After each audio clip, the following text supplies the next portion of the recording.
Na noite que se seguiu à morte do professor, Fábio, como planejara, foi até a casa de Lucila. Ficou sabendo por Ariadne que a dona da casa estava cansada e se recolhera mais cedo. Ele dispensou os favores da moça e foi ao encontro da anfitriã. Silenciosamente, entrou sem bater. Lucila olhava pela janela, mirando o céu límpido, e imaginava o que teria sido feito de Máximo. Não percebeu a chegada do patrício até a receber uma palmada, virou-se e selou-lhe os lábios como um beijo rápido. Fábio Augusto Cornélio Justo. Ave, centurião. Ave, Lucila. O tempo para você não passa. Continua linda. Esteve com Ariadne. Sim, mas não vim à procura dela, hoje preciso de você. Acho que combinamos não mais nos entregarmos juntos às sensações de Vênus. Como amigos não ganharíamos bem mais. Ele riu, irônico. É verdade, e já começo a me arrepender, vista que está encantadora e é dona de um corpo escultural. Contudo, não sou um homem de voltar atrás naquilo que combino. Dispensei os serviços de Ariadne por 2 motivos. Primeiro, estou cansado, as festas imperiais são muito desgastantes. Eu posso imaginar, ela o interrompeu. Sim, claro. Segundo, quero saber quem é a nova beldade que habita sua casa e se já tem o acrônimo de algum patrício. Posso saber a quem se refere? Aquela para quem joguei meu elmo, quando em sua companhia, e que esteve usando roupas noturnas às portas do pretório. Ana Lívia. Belo nome. Vejo que anda tão ocupado com a águia que nem conhece mais as patrícias. Ela não é uma de minhas meninas. Lívia é minha prima, filha de Caio Július. Está brincando. O nobre centurião tinha 2 meninas. Engana-se. Deve fazer muito tempo que não a vê. Sim, de 4 a 5 anos. Mal chego de uma campanha e já me enviam a outra. Quero mesmo é fazer parte da guarda pretoriana e não viajar tanto. Porém, conte-me. Existe algum modo de eu a ver? Sossegue, Fábio. Não procure confusão com meu tio. A única maneira de tê-la seria desposando-a, e isso você deve fazer em breve com a filha de Agripa, outro homem influente, diga-se de passagem. Calma, eu só quero conhecer sua prima. É uma mulher exuberante e peculiar, diferente de todas as que já encontrei. Fábio, eu o conheço há anos, olha o que está pretendendo. Lívia é uma patrícia, filha de influente centurião Primus Pilus, e lhe asseguro que é casta. Quanto quer? Acha que pode comprar uma cidadã romana? Eu não posso vendê-la. Não pertence a mim. Julga-me muito mal. Não pretendo comprar sua prima, quero, sim, gratificá-la por algumas informações. Não quero dinheiro. Prefiro uma troca justa. Quero seu assistente. E não se trata de informações, pois estas eu mesma consigo, basta que o traga aqui. Flávio, da província da Britânia, é um homem determinado. Matou meu assistente para tomar seu lugar, embora com meu consentimento. Ele estará aqui quando desejar, se me disser como posso encontrar Lívia. O que quer com ele? Ora, é um belo exemplar. Não me pergunte o que pretendo, se nem eu sei. E você? O que pretende com Lívia? Como você, nem eu sei, disse, mostrando as 2 mãos abertas. Eles riram. Lívia mora com a família em uma fazenda muito próxima. Não tem compromisso, todos a julgam feiticeira e burra, e ela se encarrega de reforçar tal opinião, afastando todos os pretendentes com certos truques. Feiticeira, isso é ridículo. E quanto a Agripina? Não faça perguntas difíceis. Sinceramente, não sei responder. Ela é maravilhosa, qualquer romano gostaria de tê-la por esposa. Qualquer romano, menos você. Eu quero desposá-la. Será um casamento tranquilo. Claro, ela não se oporá à sua vida lasciva. Gosto dela, tão meiga e feminina. E parece que me ama com loucura. Não tenho dúvida. Pobrezinha. Ela quer e vai se casar comigo. E só o que espera, O casamento por si a fará feliz. Eu acredito. Vou para casa, ainda não estive com minha família. Prometo que nos veremos em breve. Lucila tentou entregar-se ao sono reparador, excessivamente desgastada pelas emoções do funeral. Sem conseguir, pensou em Flávio. O que poderia querer dele? Com sinceridade, não sabia. A figura do assistente impressionara aquela mulher de forma singular. Era mais que um belo homem. Pensou na orgia imperial e pela primeira vez em sua desregrada vida sentiu uma ponta de ciúme. Precisava marcar aquele homem com o seu próprio acrônimo. Na noite seguinte ele apareceu, acompanhado de Fábio. Lucila, desconcertada, não sabia o que fazer com as mãos, alisava repetidamente os cabelos e faltavam-lhe palavras. Ele também se sentiu com 10 anos a menos. Ao amanhecer teríamos um casal mal-humorado e depressivo. Ela por estar tão encantada com um homem em particular, e ele por se encantar com uma cortesã. Prometeram que não mais se veriam, que se esqueceriam reciprocamente. Ela seria para ele apenas mais uma prostituta que cruzara seu caminho, e deveria tê-lo como mais um dos belos exemplares que haviam ocupado seu leito. Lucila negaria até a morte se alguém dissesse que passara toda a manhã abraçada ao travesseiro que ele usara, e que não deixara a ser levado para lavar. Flávio, por sua vez, jamais admitiria ter saído de um prostíbulo fazendo esforço para segurar as lágrimas de tristeza e dor, ciúme e raiva. Capítulo 18. 4 meses haviam transcorrido da morte de Máximo. Lucila não mais vira Flávio, e Lívia fora confinada pelo pai em seus aposentos por esse tempo, em represália às artes praticadas. Assim, no seu primeiro dia de liberdade foi, em companhia da irmã, visitar a prima. Esta narrou em minúcias seu encontro com o centurião e falou do interesse dele por Lívia. Contou da noite que passara com o assistente, fazendo questão de aparentar indiferença. Mencionou ainda que Fúvio caíra doente e que, pelo fato de nenhum médico descobrir que moléstia acometer o rapaz, dizia-se ser maldição das irmãs feiticeiras.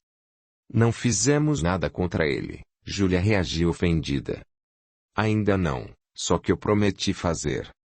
Esse desgraçado tem de melhorar para eu cumprir a promessa que fiz a Máximo. Você poderia fazer algo, Júlia? Agripa não me deixaria chegar perto do filho. Meninas. Se ele não ficar bom, como vamos atraí-lo até aqui e consumar nossa vingança? Hoje à noite chamaremos por Nero e nos aconselharemos. Lívia, e quanto a Fábio? Ele a procurou por todos esses dias em que esteve confinada. E continua a ser tudo que quero. Aqueles lindos olhos ainda vão me fitar com paixão, prima. Por ora, não diga a ele que já estou livre, pois na verdade não estou, apesar de ter saído do quarto. Sigo presa à promessa que fiz a meu amigo. Prefiro aproximar-me dele depois que eu me libertar desta situação. É justo. Vamos pegar o desgraçado antes de qualquer coisa. Lucila, interveio Júlia, continue sobre o assistente. Nada tenho a contar, estive com ele uma única noite, nem lembrava mais. Não, ele não foi mais um belo exemplar. Está bom. Foi um exemplar perfeito. Mais que isso, Júlia olhava fixamente para o rosto da prima. Prima. Você está. Pare. Sua feiticeira atrevida, não lhe permito entrar em meus pensamentos. Ana Júlia deu gostosa gargalhada. Quem diria, Lucila? Como é esse Deus? Não diga, já percebi, ela ainda ria. Tem cabelos cor de sol e olhos cor de mar. Estatura avantajada e ombros largos como todos que treinam o uso da espada à exaustão, pernas e braços fortes e cheios de músculos. Nossa, prima! Que soberbo exemplar! Lucila, esse que você descreve é Fábio. Esteve com ele de novo, mesmo sabendo que eu... Ora, cale-se, Lívia. Desde quando Fábio tem estatura avantajada? É verdade, ele não tem. Mas o resto é igual. Lucila riu. Quero que saibam que eu não me apaixono por ninguém, entenderam? Lucila nunca será pega pelo maldito Cupido. Se eu quisesse, esse homem estaria a meus pés tal qual o inútil. Estão me ouvindo?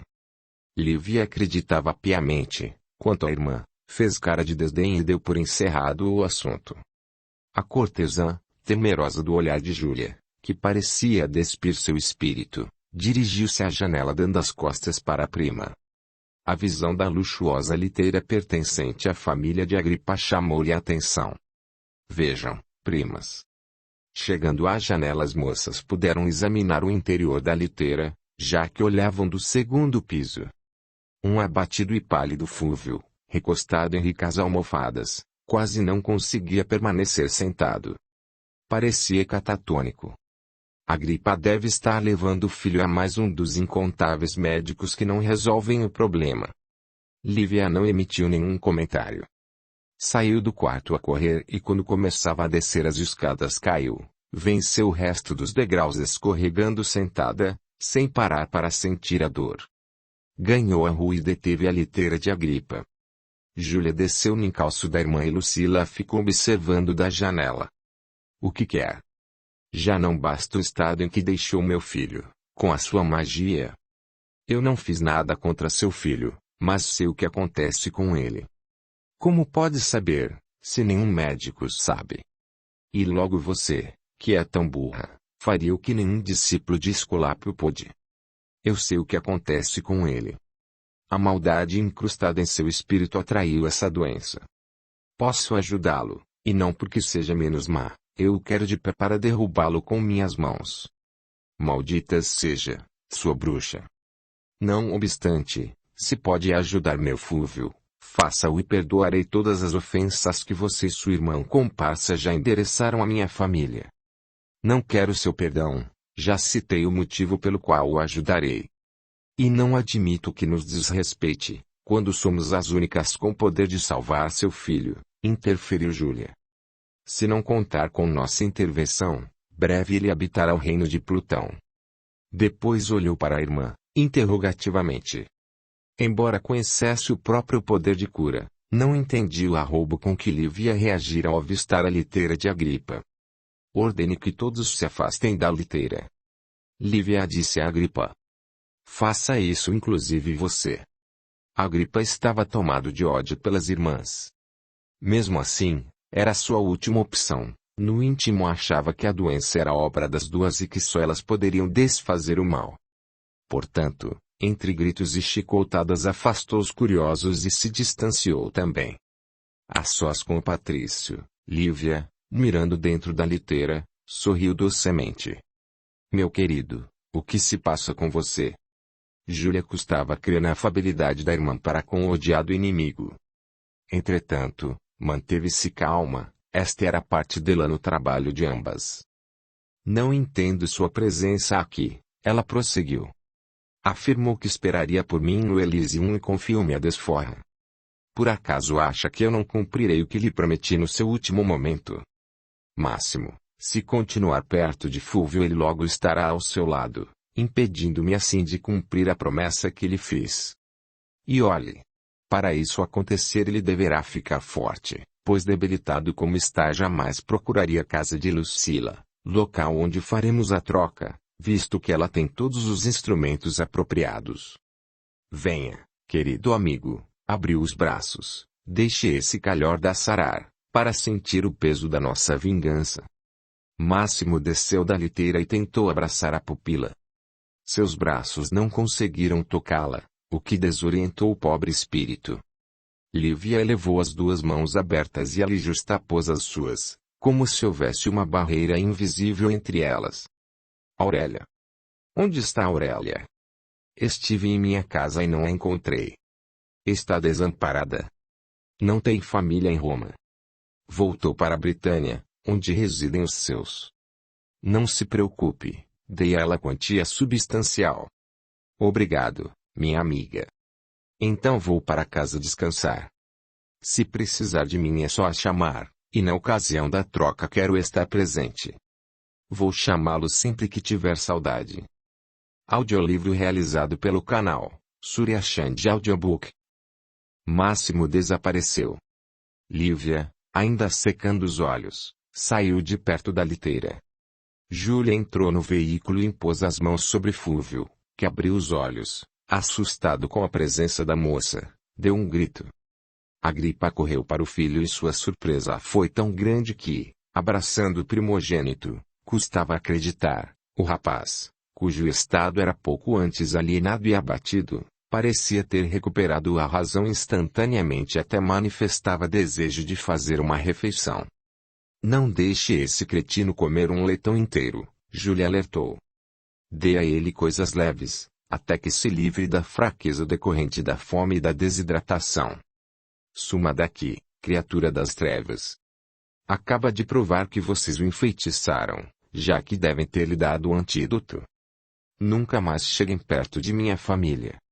Ela soltou estrondosa gargalhada. Agora tem testemunhas de nossa feitiçaria. Entregue-nos aos pretorianos. Os olhos de Agripa estavam cheios de ódio. Não pode, não é, senador? Teme as informações que possuo sobre como você e seus filhos jogaram sua esposa no reino das trevas, e que posso a qualquer momento transmitir à sua sensível Agripina. Ou tem medo dos detalhes que conheço de sua corrupção no Senado? Cale-se, senador. Se algo suceder a mim ou a minha irmã, esses pormenores serão revelados no mesmo dia, porque estão registrados em pergaminhos muito bem guardados. Que a ira e a vingança de Marte caíam sobre a sua família até a 5ª geração. Eu não desejo a ira de nenhum deus sobre a sua, pois já tem a ira das feiticeiras de Roma, que é o bastante para acabar com 100 gerações de descendentes seus. E ainda rindo ironicamente, acompanhou a irmã. Com o afastamento de Máximo, rapidamente Fúvio recuperou a saúde. Foi curado, ainda que magro, que lhe apareceu na casa de Lucília em uma noite de chuva, o que era raro em Roma. Sem demora a cortesã enviou mensageiro à residência das primas, que, tomando cuidado de trancar a porta pelo lado de dentro, saíram através do galho de oliveira que crescera embaixo de sua janela. Chegaram muito depressa e entraram pelos fundos da casa, que estava em plena atividade. Quando encontraram a prima, esta informou que Fúvio havia ingerido pequena quantia de narcótico, dado por ela, e que o inútil o transportara aos porões. Ali era mantido amarrado, devido à dose mínima ministrada, já que elas o desejavam lúcido. Ao penetrarem no cômodo sombrio e sem ventilação, onde Lucila realizava os abortos, o cheiro de sangue pútrido invadiu suas narinas. Desculpe-me pelo transtorno, disse, apontando os resíduos do último atendimento. O inútil não pôde jogar isto nas águas do Tibre, estava vigiando este cretino. Caladas, as irmãs olharam para Marco. Parecia um cão de guarda, vigiando o filho de Agripa, amarrado à cama. Não entendiam por que a prima o maltratava tanto. Era um homem bonito, alto e forte, de músculos rijos e bronzeados. Os olhos eram de um castanho brilhante e os cabelos e barbas negros como a noite. Ouvindo o comentário da amada, logo se pôs de pé. Quer que eu leve isto agora, Lucila? Não, inútil, espere que ainda haverá muita sujeira aqui. Júlia amordaçou o rapaz, tomou um recipiente com água e atirou em seu rosto, fazendo-o despertar. Quando teve consciência de onde e com quem estava, seus olhos arregalaram-se de pavor. Tentou gritar, não podia, pensou em fugir, também era inviável. Gotas de suor porejavam em sua testa. Levi aproximou-se friamente. Ave, Fúvio. Pensou que poderia sair ileso da maldade que praticou contra Máximo. Lembra-se do que lhe prometi naquele dia? Deve ter pensado que eu exagerava. Que pena. Estou aqui para cumprir minha promessa.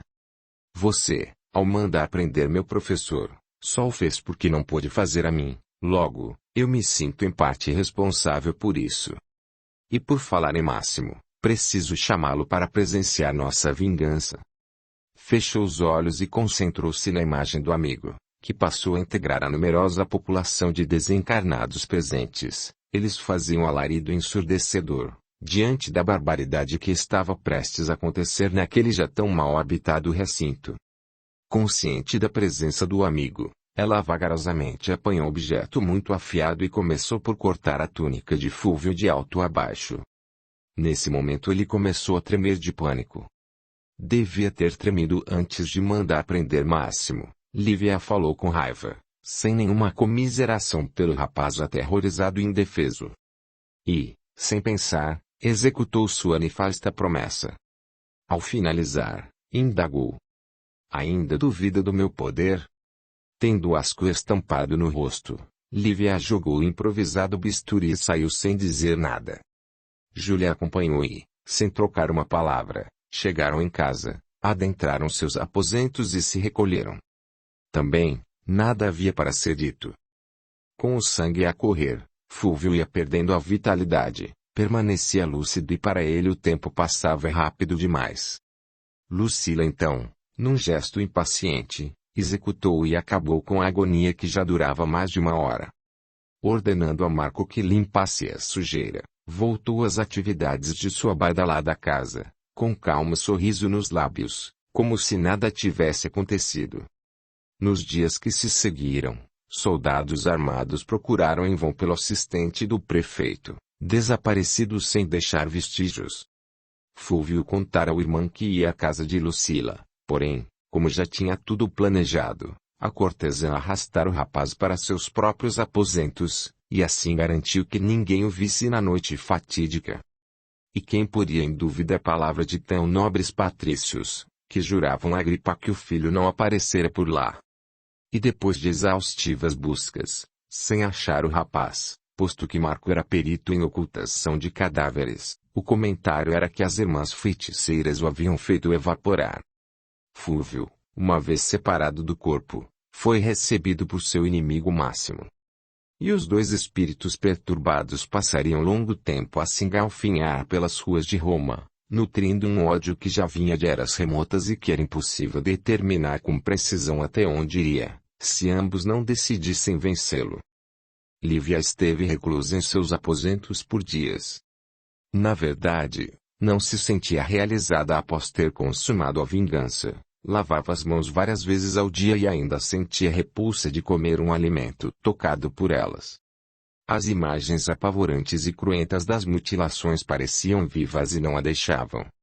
No entanto, uma coisa era clara.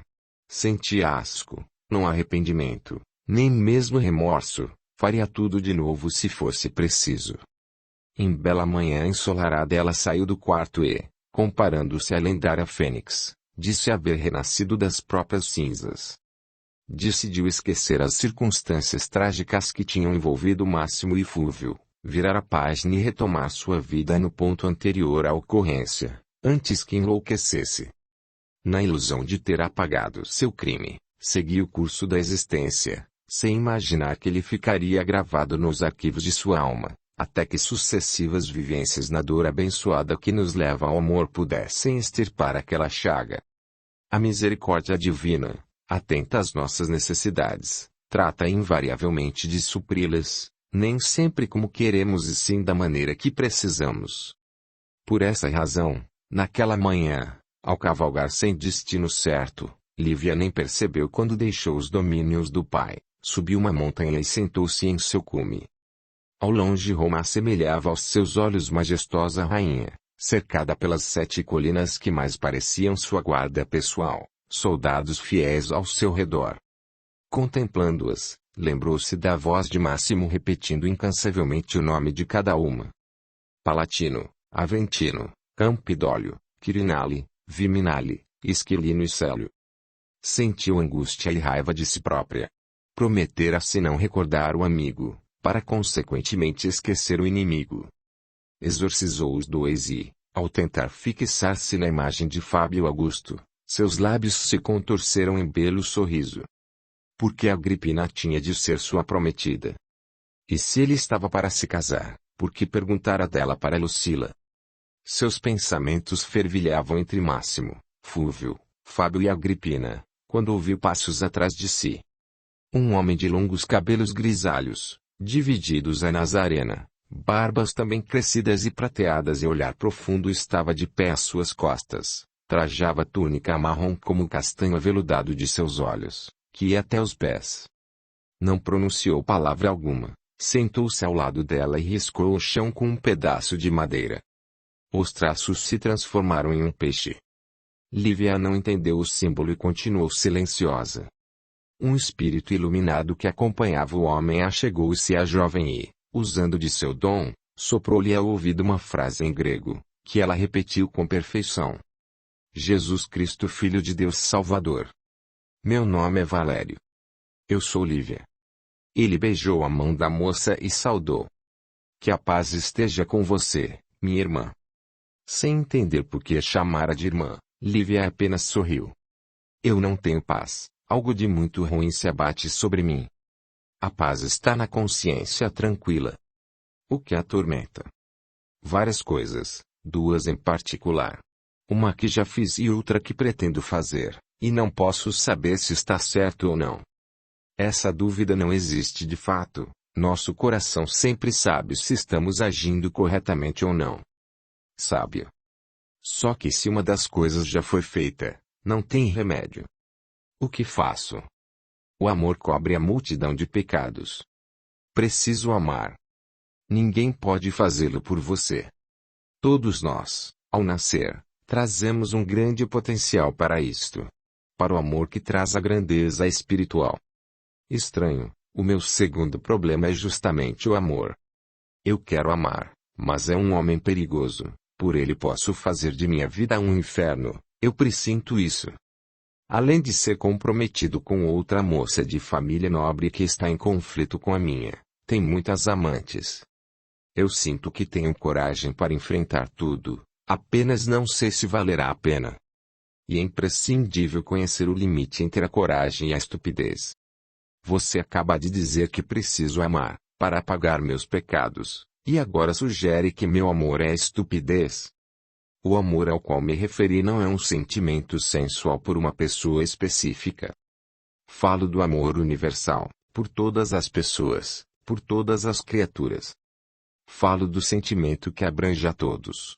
Patrícios, plebeus, servos e escravos, que são o único rebanho de um só pastor, do bom pastor. Se experimentar esse amor você será extremamente feliz, pois se o pode dar é sinal de que o tem plenamente dentro de si, e antes de ser entregue ao próximo ele envolverá totalmente seu corpo e seu espírito, tornando-os felizes, protegidos e saudáveis.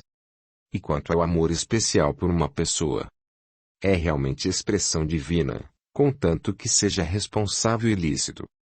Pelo que me disse, existe uma moça comprometida com o homem dos seus sonhos. Então devo deixar que se case com ela sem ao menos. Não foi o que afirmei. Considero somente que não deve atropelar as circunstâncias.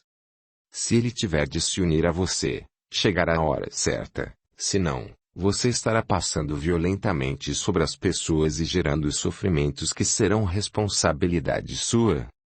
A felicidade edificada sobre a infelicidade alheia é como uma construção na areia, ruirá com a primeira tempestade, portanto, lembre-se de construir a sua sobre a rocha. Deve esperar de braços cruzados, assistindo ao tempo passar sem intervir em nada.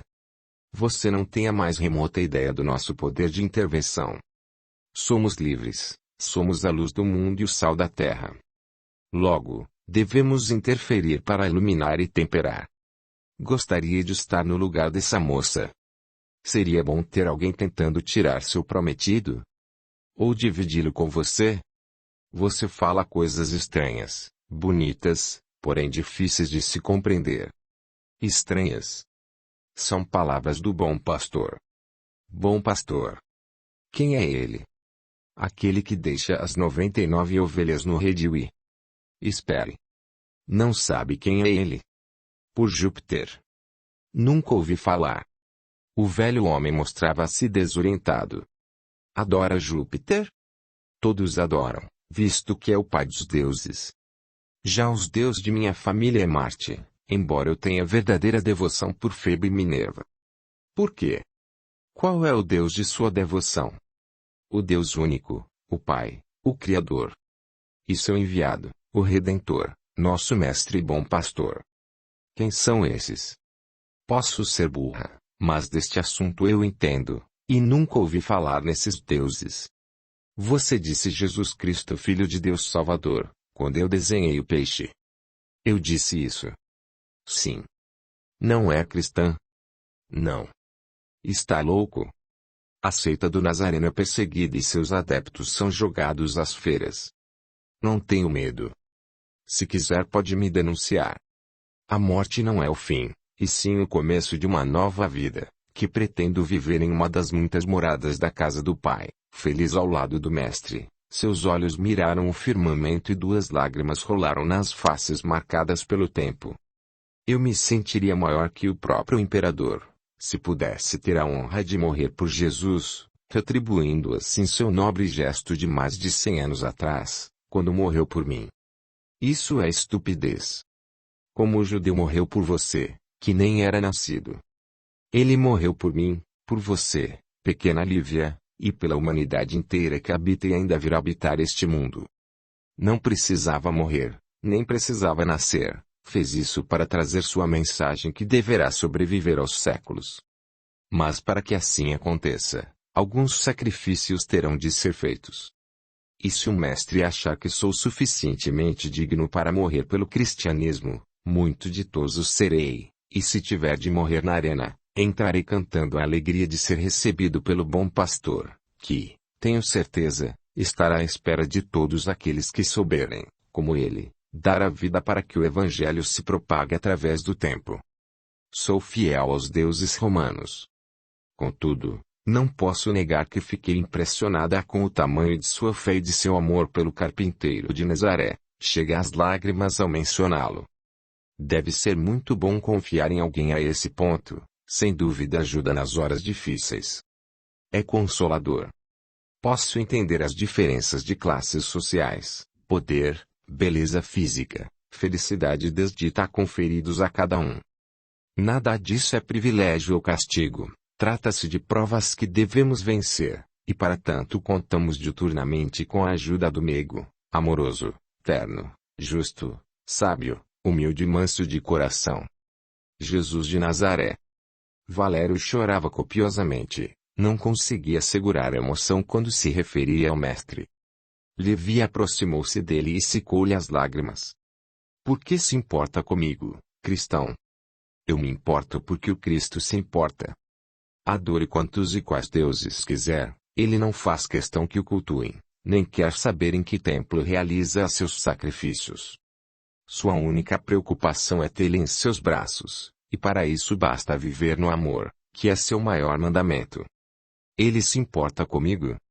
Ele a ama, Lívia, sem condição, ou não me mandaria ter com você, e não enviaria um de seus anjos para repetir por seus lábios as palavras do acrônimo. A que acrônimo se refere? SPQR. Senatus, Populus que, Romanos, o Senado e o povo romano. Claro que não, falo do acrônimo STIS. Não quer dizer peixe, em grego. Sim, porém preste atenção nas letras, são o acrônimo de Jesus Christus, Theoicus Soter. Por isso desenhei o peixe, que é um dos símbolos do cristianismo. Eu não sabia. Você me deu bons conselhos, sinto-me bem melhor depois de conversarmos. Não tema, não vou denunciá-lo. Acabei de perder meu grande e único amigo, e acho que Febo me enviou outro. Febo não poderia enviar-me, pois não reconheço sua divindade. Fui enviado pelo Cordeiro de Deus, o bom pastor. Seja. Mesmo assim, não pense que me tornarei cristã. Se ainda não chegou sua hora, não posso querer isso de você, se nem ele o exigiu de ninguém. De qualquer modo, a semente está sendo lançada há mais de 100 anos, e inevitavelmente um dia germinará. E se a semente morrer? Ela deve morrer, para que a planta nasça. Se eu me tomasse cristã, que nome você me daria? Paula. É pequena como o nome sugere, teimosa e arredia como o apóstolo dos gentios. Seria um nome perfeito. Ela riu. E nessa hipótese, ele me dará Fábio por esposo. Se você precisar dele, merecer estar com ele e isso não causar prejuízo a ninguém, certamente acontecerá. Do contrário, não, pois o Mestre só nos concede aquilo de que precisamos e que merecemos, sem agredir ou prejudicar terceiros. E se não aceitarmos tais condições, podemos intervir, como já lhe disse, mas teremos de arcar com as consequências, que são sempre desastrosas. Lívia pegou as mãos do cristão e as beijou. Pediu a ele que tomasse o lugar do saudoso mestre e Máximo. Como seu amigo, ele concordou a sorrir ternamente e, segurando a destra da moça, colocou na palma pequeno objeto de metal, com cuidado de fechar a mão. Depois de beijá-la na testa, desceu novamente a montanha. Lívia observou até vê-lo entrar em humilde casebre ao pé da colina, depois avaliou o objeto que ele pusera em sua mão. Era um medalhão de uns 5 centímetros de diâmetro, em cujo centro fora caprichosamente talhada a imagem de um pastor de barbas e cabelos longos. Com uma das mãos segurava um cajado, trazia uma ovelha no braço e várias outras o seguiam. A imagem talhada no metal parecia exalar amor e Lívia, embora não desejasse ser cristã, apaixonou-se pela figura do bom pastor. Voltou para casa rápido. Apesar de não ter comentado com Valério, não entendera como a palavra peixe, escrita em grego, podia formar tão inusitada frase.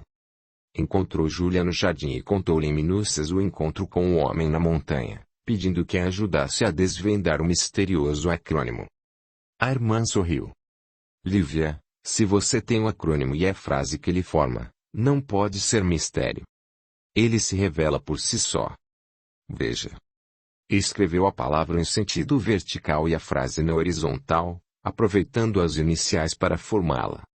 Depois leu pausadamente e Lívia traduziu. Não há mistério. Vendo assim escrito, não. Mas só de ouvir, para mim é impossível. Lívia, eu não acredito. Esteve metida com um cristão. Eu só conversei com ele. São feiticeiros mais poderosos que nós duas, lançam um encantamento que hipnotiza as pessoas. Patrícios poderosos já se converteram a essa seita e se acham iguais a servos e escravos, dão seus bens aos miseráveis e até morrem no circo cantando de alegria. Quem faria tantas barbaridades em seu juízo perfeito? É um feitiço poderosíssimo. Sem contar que nosso pai é capaz de entregá-la pessoalmente à guarda pretoriana, se você se misturar a essa ralé. Calma. Continuou a mesma, adorando Febo e Minerva, ainda que o primeiro não me tenha dado o domínio da música ou da poesia, tampouco um marido belo, e a segunda comigo tenha sido madrasta. Nem a ler e escrever aprendi. Não é a culpa dos deuses, irmã, há coisas que não estão ao nosso alcance. Se eles quisessem. Esqueça. Em compensação, Cupido. E se apresenteou com bela flechada.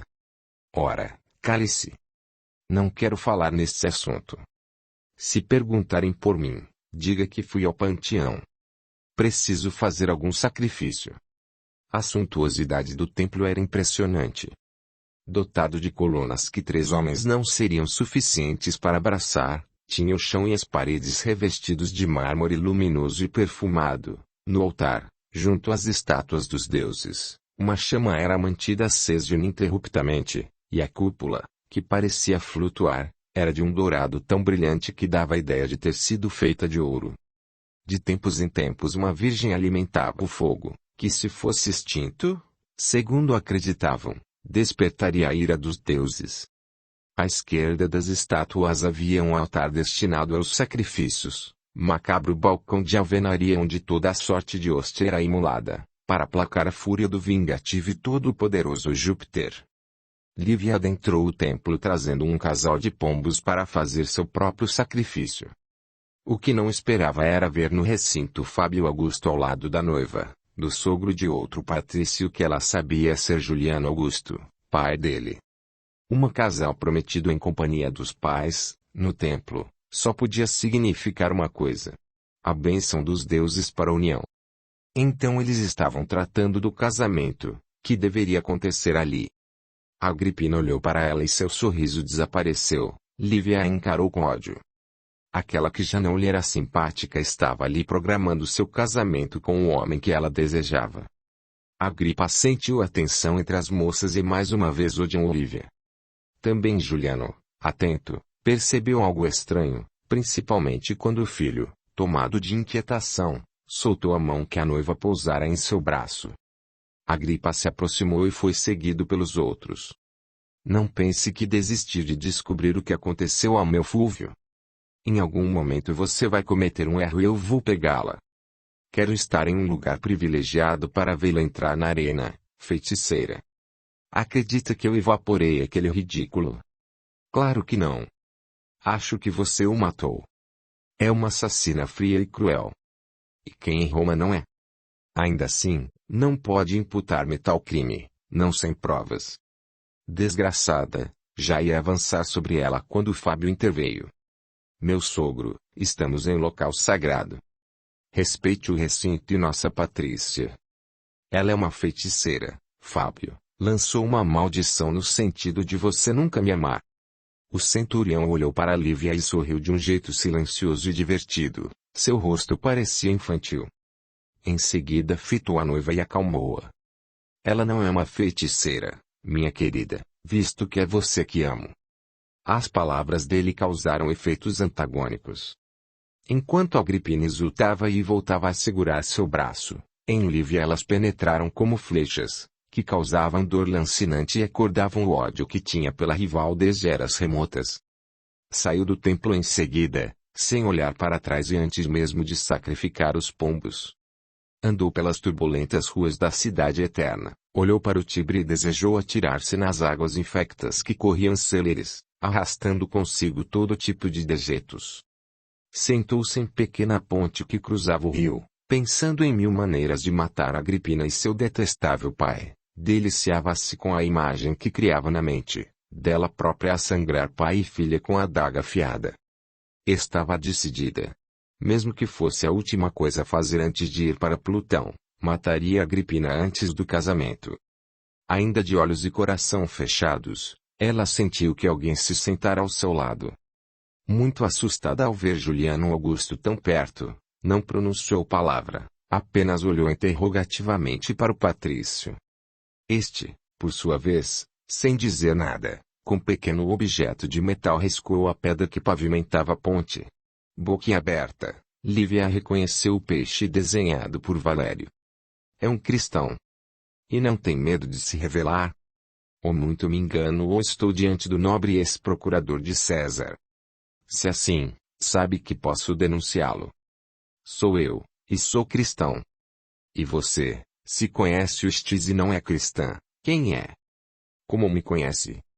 Sou Lívia, filha de Caio Julius, e o conheço de minha casa. Vejo que é igualmente nobre Patrícia. O que faço sozinha por aqui? Vim para fazer meu sacrifício no templo. Não sou cristã, posso denunciá-lo agora. Não acredito que me faça. Se conhece o sinal é porque alguma ligação tem com o cristianismo. Estive falando com um homem de nome Valério. Valério. Um dos primeiros discípulos de meu sogro. Esteve falando com ele e não o denunciou. Por quê? O que quer que eu responda? Que sou cristã. Não sou nem pretendo tornar-me. Não denunciei seu amigo pela mesma razão que me leva a não o fazer com você. Não. Sei que não me entrega às autoridades porque sou pai de Fábio. Pelo que pude notar no templo, você não gostaria de levar à arena o pai dele. Quanto a Valério, não teve outro motivo senão a simpatia que sentiu pelo mestre. Está louco? Bem dizem que essa seita enlouquece. Não me importo com Fábio, muito menos com seu mestre. Bom e mal. Com Jesus deveria importar-se. Já com meu filho, é melhor que não o faça, visto que acaba de combinar seus esponsais para antes de partir em campanha. Ela permaneceu em silêncio. Juliano desenhou no chão um alfa e um ômega. Sei alguma coisa do grego, embora não saiba lidar com letras. Reconheço que se trata de letras do alfabeto da Grécia. Sim, a primeira e a última, o princípio e o fim. Ou seja, o tempo que o bom pastor estará conosco. Do princípio ao fim. E quando é o fim? Nunca, somos imortais. Logo, estará conosco eternamente. E se não quisermos a companhia dele? Ele esperará, porque um dia, Quando estivermos nos afogando em nossas próprias lágrimas, estenderá para nós os braços amorosos. Nesse momento Juliano desenhou outro símbolo do cristianismo nascente, a âncora. Por que acha que posso afogar-me em lágrimas? Já está afogada. Fez algum mal ao filho de Agripa? Ninguém vai saber jamais o que sucedeu a ele. Não se iluda. Eu, que mal a conheço, percebi no templo duas coisas em você. Primeiro, que tem culpa no desaparecimento de Fúvio. Segundo, que se interessa pelo meu desvairado filho. E tem a intenção de contar meus segredos. Não cabe a mim revelá-los. Contudo, adianto-lhe que os segredos não são tão secretos. Existe uma população invisível bem maior que a visível, e eles sabem o que foi feito do rapaz. Não pode esconder seus atos da justiça divina.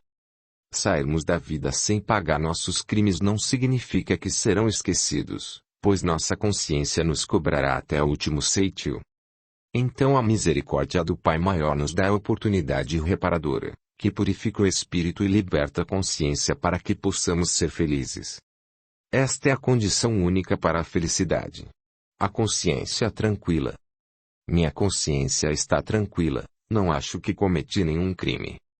É a pior condição do ser humano, por gerar a dor sem opção.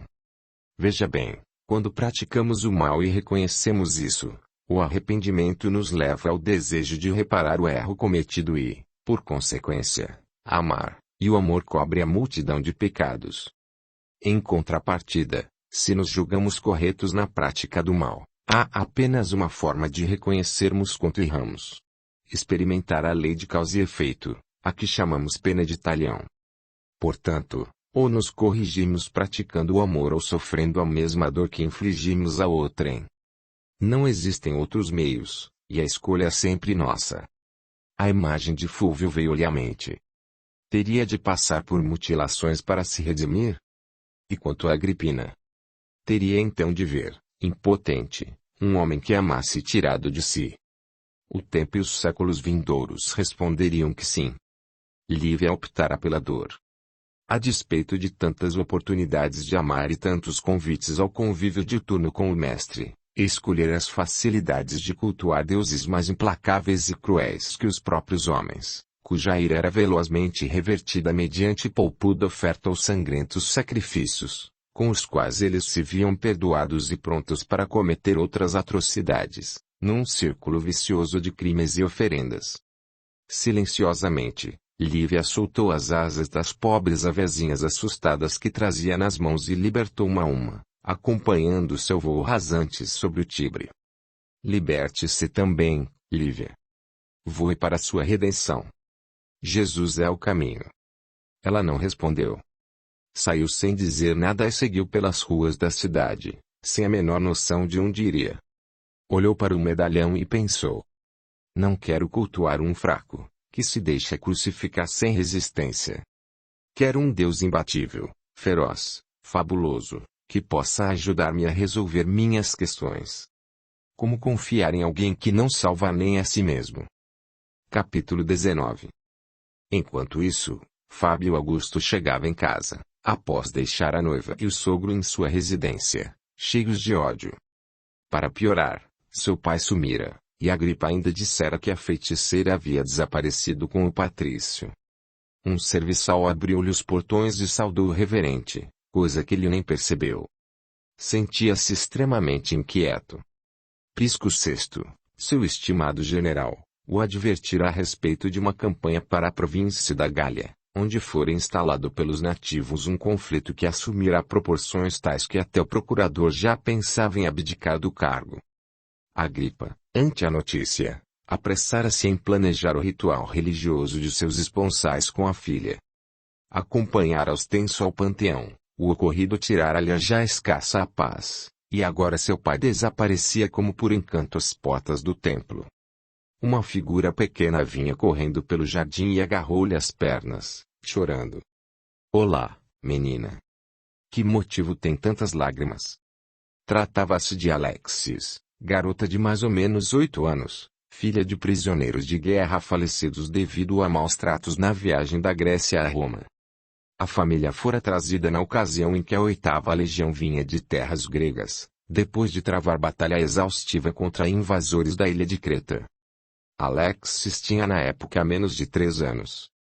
Com a morte dos pais, logo que chegara a Roma um legionário preparava-se para matar a menina, que nada valeria e apenas daria despesas, visto que não podia trabalhar.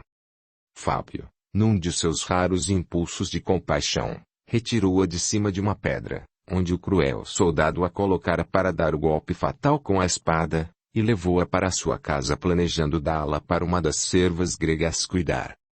Marion, que não tivera filhas, encheu-se de amores pela menina e quis cuidar dela como se fosse sua. A ideia foi aplaudida por Juliano e Décio, também conquistados pela pequena grega, que desse modo passou a fazer parte da família. É verdade que vai para a guerra de novo? Fiz tantos sacrifícios a Ares para trazê-lo de volta vivo, e você nem chegou e já vai outra vez? Minha querida, é a última campanha. O general Sesto prometeu que quando regressarmos serei um pretoriano e nunca mais sairei de Roma em campanha. E lembre-se, não deve dizer Ares, e sim Marte. E se você morrer? Eu sou o centurião Fábio Augusto Cornélio Justo, sou imortal, ninguém pode matar-me. Se morrer em campanha, você manda seus olhos para mim? Prometo. Mas quero adiantar-lhe que não virão apenas meus olhos, eu todo voltarei para minha irmã ao fim da campanha. Agora me diga. Onde está nosso avô? Nos fundos, com aquele barulho infernal. Vá para casa, está quase anoitecendo, pode ficar resfriada. Vou ter com ele. Décio possuía pequena oficina nos fundos da casa, onde se encontrava no momento, gravando vários escritos em chapas de metal. Embora o trabalho fosse barulhento e cansativo, ele era obstinado. Havia meses que se entregara a essa tarefa e sempre dizia estar quase pronto. A entrada do neto, parou e secou a testa com a manga da túnica. Está quase pronto, vovô? Sim, quase. Há quanto tempo está quase pronto? O velho riu e não respondeu. Décio era homem de poucas palavras. Do que se trata afinal, vovô? Tem algo a ver com a seita do Nazareno. Filho, se eu visse em você a mais remota chance de compreender o cristianismo, não pouparia palavras para que o conhecesse, como fiz com seu pai e com tantos outros. Porém, que pena, Fábio. Não vejo mais que um adorador acomodado do panteão romano, e sei que qualquer coisa que eu dissesse seria motivo para zombarias. Portanto, deixe-me, já estou velho e não tenho tempo a perder. Antes de partir desta vida, quero transcrever todos os ditos e feitos do mestre para o metal, que é mais duradouro que o couro dos pergaminhos. O tempo urge. Engana-se quando diz que sou adorador de deuses romanos. Não sou. Faço isso porque é o que pedem as circunstâncias, não estaria na condição atual, dentro do exército, se não o fizesse. A verdade é que não me devoto a nenhum dos deuses romanos, que, aliás, foram roubados dos gregos. Tudo isso é pura crendice, bem como o tal Deus de Abraão e esse malfeitor crucificado cujas ideias absurdas deixam todos despidos de razão, inclusive o Senhor, meu pai e minha mãe. E espero que ninguém em Roma descubra que minha família está contaminada, pois seria o fim de minha carreira no exército. Prisco VI é o legatus da 10ª. E o que tem isso? Porque o Senhor economiza palavras para dá-las a quem tem ouvidos de ouvir. E quanto ao general? Ele é cristão? Você o diz. Fábio bateu o punho cerrado contra a parede. Nunca responde a perguntas de forma direta, nunca fala comigo. Quando estiver pronto para ouvir, conhecerá um velho que fala mais do que poderá assimilar. Há em Roma feiticeiras que podem fazer pessoas desaparecerem, sem deixar sinal. Com feitiço? Não acredito. E quanto ao filho do senador Agripa? Deve ter sido morto. Vovô, quero ouvi-lo. Não a falar de seitas cristãs, e sim, para me aconselhar no impasse. Diz respeito ao meu casamento. Não quer se casar? Não sei. Se tem dúvida, não quer. Prometi a essa moça. Devemos tomar cuidado com o que prometemos. E o que eu faço agora? Cumpra a sua promessa e liberte-se desse compromisso. Case-se com essa moça e lhe seja fiel. Fiel? Em Roma. Impossível. Seria motivo de zombaria dentro do pretório. Tem de fazer o que é correto, não o que esperam de você os pretorianos. É que existe outra moça. Não se comprometa com ela. Mas eu a quero também. Também? Sim. Não quero deixar minha noiva. Sei que ela não suportaria, e não quero abrir mão da feiticeira. Fala de alguma das filhas de Caio? Sim. Não são feiticeiras. Têm o dom de interagir com os mortos, que é belíssimo se usadas para o bem, com Jesus. São cristãs. Infelizmente não, por isso usam o dom para o mal. Acha que ela pode ter me enfeitiçado? Quem sabe? Se tentasse, bem que conseguiria. Você está sempre em sintonia com a luxúria, o vinho, a corrupção moral e material. É presa fácil para os maus espíritos. Deve afastar-se dela para o bem de ambos. Se estiver mesmo amando essa moça, as circunstâncias os unirão em tempo oportuno, sem agredir Agripina. Eu vou ter com essa moça, e se descobrir que me enfeitiçou a levarei pessoalmente ao anfiteatro Flaviano, para lutar com o gladiador mais sanguinário que existir nesta maldita Roma. Sem aguardar para ouvir a opinião do avô, saiu experimentando intensa raiva de Lívia. Cruzou com o pai, que vinha ter com o sogro, e a berrar feito louco abordou. Por Júpiter, papai, sai do templo e some como fumaça. Estava preocupado, por um instante pensei que a mágoa havia enfeitiçado. Calma, ela enfeitiçou só você, ele respondeu sorrindo. Fábio baixou o tom de voz. O senhor acha que estou preso a um encanto? Sei que se encontra dentro de um conflito, não necessariamente um encanto. Acalme-se. Embora possa até ter certos dons, ela está como você, desorientada e infeliz. Na manhã seguinte, logo que acordou, Fábio foi à casa de Lucila. Encontrou a amiga dormindo em visível ressaca alcoólica, entrou em seus aposentos e abriu as pesadas cortinas, ignorando toda a série de palavrões do que ela gritava. Não adianta gritar. Você me colocou neste impasse, agora tem de me ajudar a sair dele.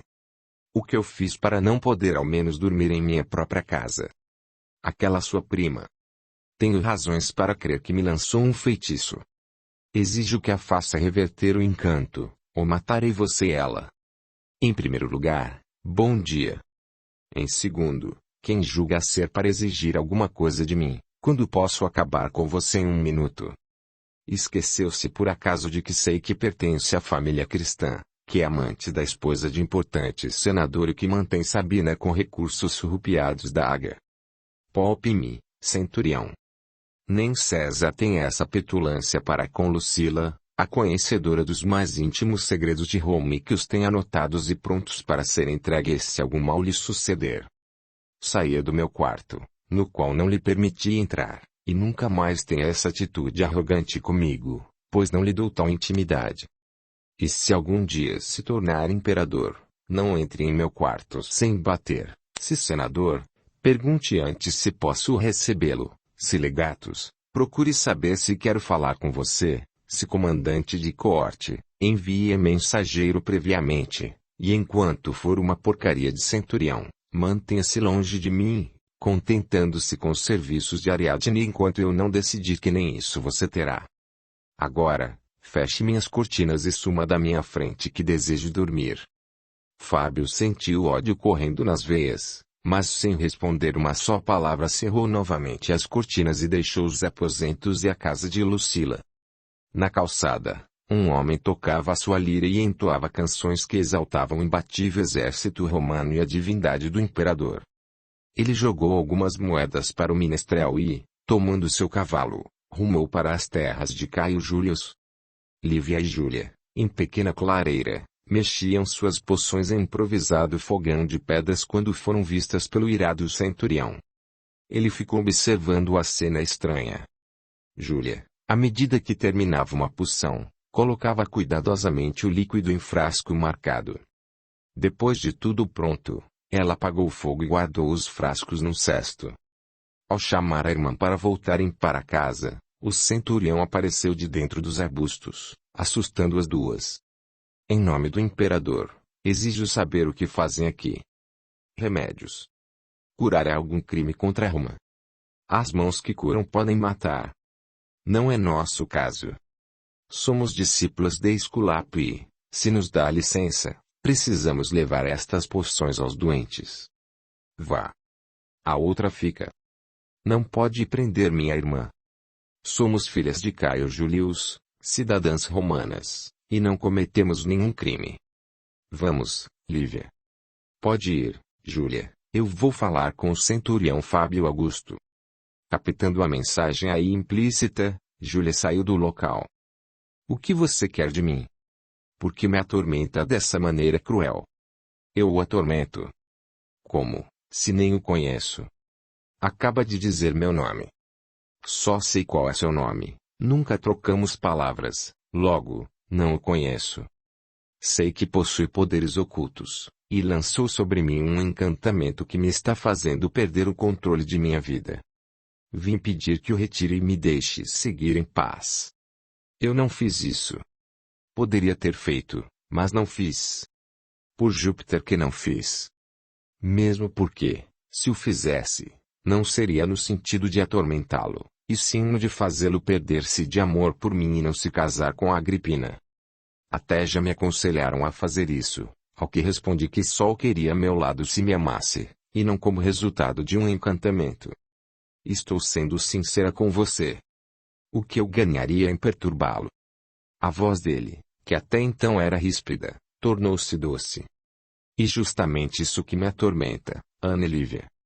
Desde que cheguei da Britânia você povoa meus pensamentos, sinto-me inseguro quanto ao meu casamento, não visitei Licínia nem Sabina e não estive na casa de Lucila uma única vez. Por isso acho que é magia. Nesse caso, posso igualmente acusá-lo de ter feito magia para mim, pois, embora não possua tantos afetos, em uma coisa estamos iguais. Você também povoa meus pensamentos desde que o vi pela primeira vez. E sou assaltada constantemente pelo desejo de matar todas essas mulheres às quais se referiam. Não sei fazer magias. Seus olhos fazem por você.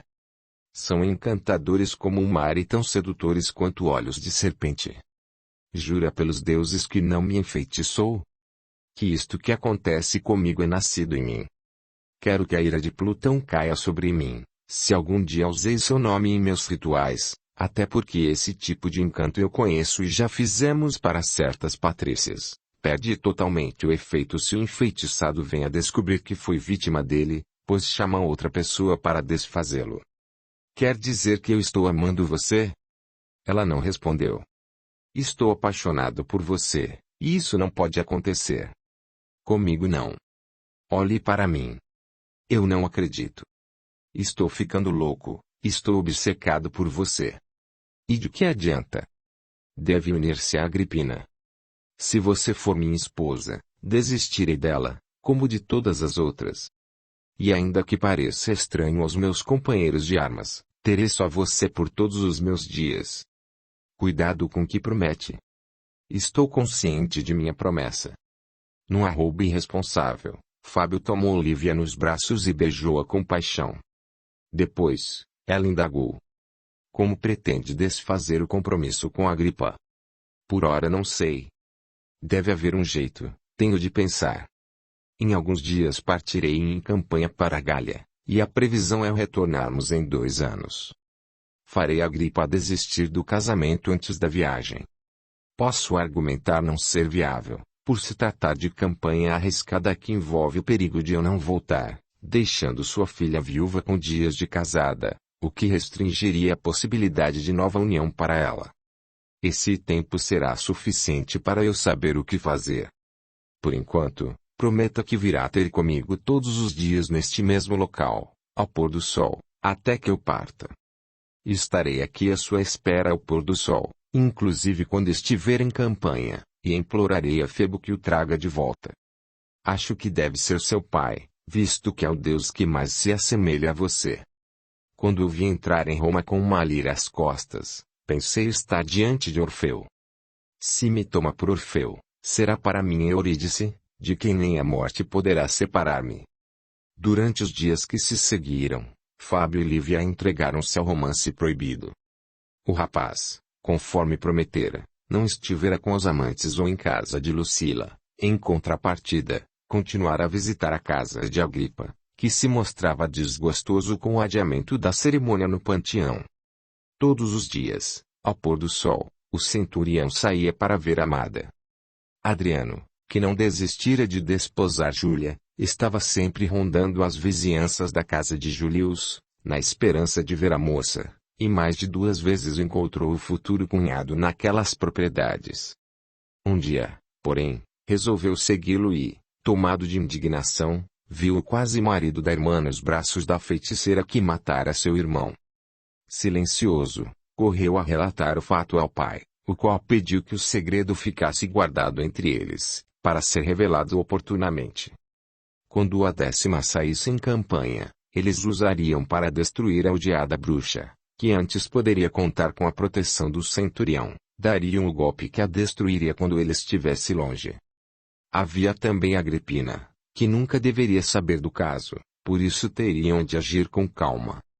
Assim que Fábio partisse, levaria ao conhecimento de Caio tudo o que o filho vira e acrescentaria alguns pormenores. Lucila estava pensativa. As primas não a visitavam há dias, Fábio também não aparecera mais e sua mente fértil começou a fantasiar. Teria a prima fugido de Roma na companhia dele? Ou ele a teria matado, como ameaçara? Suas poções estavam no fim, e com essa desculpa enviou o mensageiro até a casa do tio, chamando as duas para negociar. As irmãs chegaram quando o dia ia ao meio. Lucila efetuou uma compra no valor de 400 denários e tratou de satisfazer sua curiosidade. O que aconteceu que as afastou de mim, primas? Se não mando buscá-las, fico sem meus tônicos. É bom mesmo que você chame Lívia à realidade, Lucila. Anda relapsa com suas obrigações em nossa sociedade, parece que vive no Elysium, desde que se envolveu com o tal centurião dá a impressão de que voa. Você está metida com Fábio sem minha intervenção? Como pode? Hã? Volte para o chão, sua pomba sem asas. O que está pensando? Estou pensando na próxima campanha da 10ª. Temo a partida de Fábio, sinto-me totalmente desamparada sem ele, tenho um mau pressentimento. O que pode acontecer, além de ele morrer na batalha? Lucila falou entre gargalhadas. Isso não acontecerá. No entanto, sinto algo negro pairando sobre mim, não gostaria que ele fosse. E como se eu ficasse em absoluto abandono. Por Vênus. Mal conhece esse homem.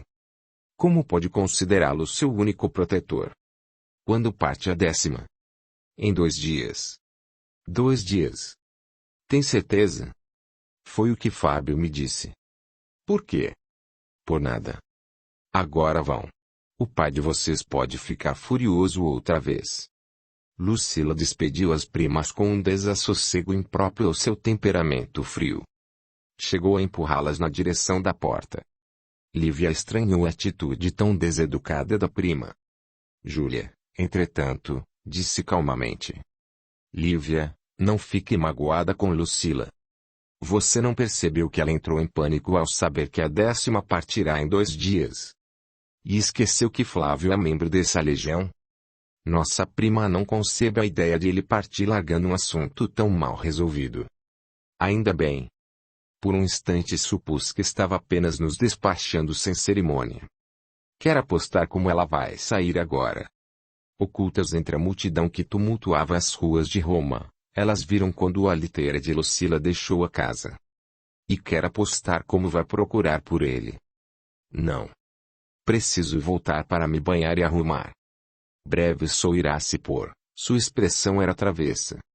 Lucila chegou aos portões do belo palacete da família de Juliano Augusto, onde bateu com força e desespero, gritando o nome do centurião. Espantado, o servo que a recebeu não pretendia permitir a entrada da cortesã, que xingavam sem número de impropérios. O barulho chamou a atenção de Mariam, que se aproximou. Em que posso ajudá-la? O servo respondeu antes. É uma mulher de má vida, senhora, não deve admitir que entre em sua casa. Ora, é apenas uma doente da alma, e esse mal não pode contaminar-me. Todas as senhoras romanas a odeiam. Pode ser. Querem transferir ela uma culpa que cabe a seus maridos. Estes sim, devem a elas consideração e fidelidade. De mais a mais, Dona Lucila não busca os homens em suas casas, eles vão até ela. Senhora Mariam, sei que é nobre Patrícia, e não quero ferir sua reputação de mulher honesta. Só peço, pelo seu carpinteiro de Nazaré, que me deixe falar com seu filho Fábio.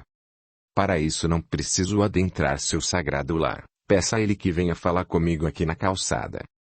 Minha filha, era esse mesmo carpinteiro que, sendo infinitamente superior a mim, sentava-se e comia com as prostitutas e os corruptos, fazendo deles exemplos de vida, como no caso de Maria de Magdala, Zaqueu e o próprio Levi, que o seguiu e registrou seus feitos.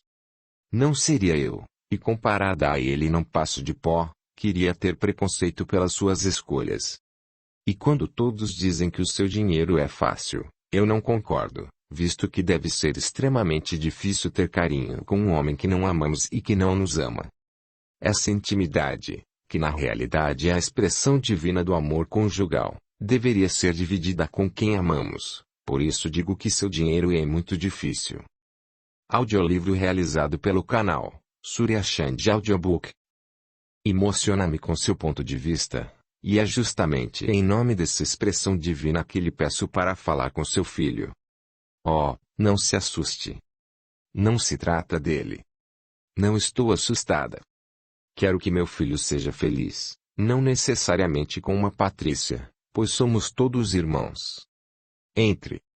Ele se encontra na sala de estar, é a primeira porta à direita depois do vestíbulo. Muito agradecida, Lucila fez uma reverência. Passando pelo vestíbulo, que era adornado com colunas e variadas obras de arte de todas as partes do mundo conhecido da época, no arrobo entrou sem bater. O centurião estava deitado em divã aveludado vermelho com pés retorcidos e dourados. Tinha os cabelos molhados e seu olhar contemplativo parecia pular a janela. Fábio, preciso de você. Terá de me ajudar a localizar Flávio agora. Em primeiro lugar, boa tarde. Em segundo, quem pensa que é para entrar na casa de meus pais, que é um lugar de pessoas honradas, se nunca lhe dei tal permissão? E por acaso não aprendeu a lição que me deu, de que devemos bater antes de entrar? Peço que me desculpe. Sei que exagerei naquele dia. E que fico louca quando me acordam. Acabei de ouvir que meu trabalho não é fácil, e não é mesmo.